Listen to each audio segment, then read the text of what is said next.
40 सालों से भी ज़्यादा हो गए और बहुत सुखद रहा ये। बहुत से अच्छे लोगों के साथ काम करने का अवसर मिला और यदि हर दशक को लिया जाए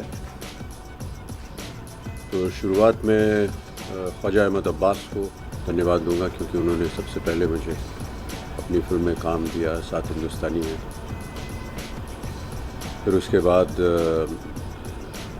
ऋषिकेश मुखर्जी, और ऋषिदा के साथ मैंने सबसे ज़्यादा फिल्में की हैं उनके निर्देशन में। मनमोहन देसाई, प्रकाश मेहरा, रमेश सिप्पी, यश चोपड़ा, सभी दिग्गज लोगों के साथ काम करने का अवसर मिला। उस दशक के बाद फिर मुकुल आनंद, टीनू आनंद के साथ अवसर मिला। मुकुल आनंद जिन्हें हम खो चुके हैं हम। टीनू आनंद के साथ कई फिल्में की, शहंशाह और कालिया और मैं आज़ाद हूँ, जो कि जावेद साहब ने लिखी थी और कहानी के तौर पे मुझे बहुत अच्छी लगी। शायद उस फिल्म ने इतना सफल बॉक्स ऑफिस पे अपना रंग नहीं दिखाया। और अब इस दशक में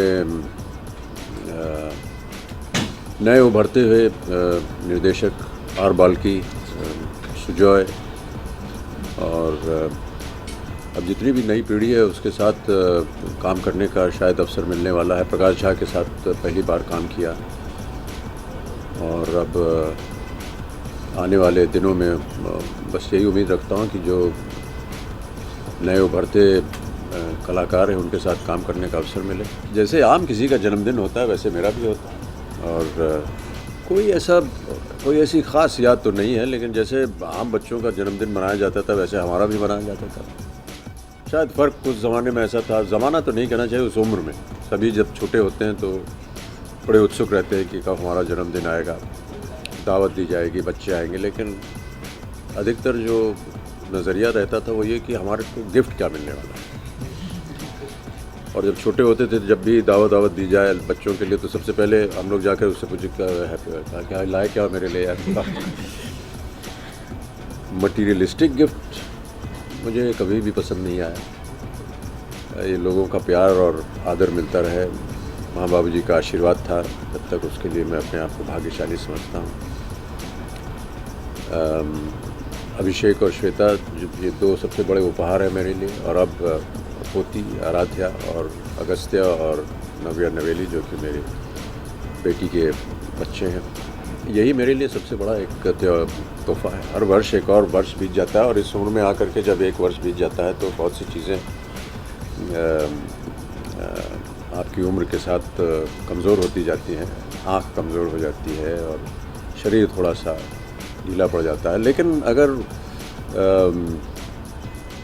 मैं मानता हूँ कि अगर आपने किसी चीज़ के लिए अपनी अनुमति दे दी है या निर्णय कर लिया है कि इसको करना है, अनुमति ज़्यादा आवश्यक है समझता हूँ। ना दें अनुमति, ना काम करें, वो दूसरी बात है। लेकिन एक बार अनुमति दे दी फिर उसके ओर प्रयत्नशील होना और अपना पूरा दिलो जान लगा करके उसमें काम करना, ये मेरा कर्तव्य बनता है। उसको करते समय यदि ऐसा आपको लग रहा है कि मैं और जवान होता जा रहा हूँ तो ये गलत धारणा होगी। लेकिन हाँ, जो काम मिलता है उसे कर देते हैं, जो शरीर जहाँ तक साथ देता है वो लेता है, नहीं तो बैठ जाते हैं। परिवर्तन मैं ऐसा समझता हूँ हर 5-10 साल बाद होता रहा है। 60 और 70 के दशक में शायद समय ज़्यादा था लोगों के पास और लिखावट अच्छी होती थी, अच्छे शब्दों का इस्तेमाल होता था, लिरिक्स गाने बहुत खूबसूरत लिखे जाते थे। लेकिन धीरे धीरे अब देख रहे हैं कि रफ्तार जो है वो बढ़ गई है।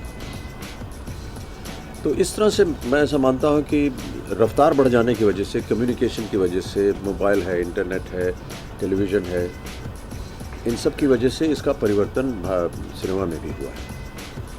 मैं ये नहीं कह रहा हूँ कि अच्छा क्या है बुरा क्या है, मैं कह रहा हूँ कि सिनेमा जो है वो समाज को देख करके, देश की दशा को देख करके, समय को देख करके वो चलता है।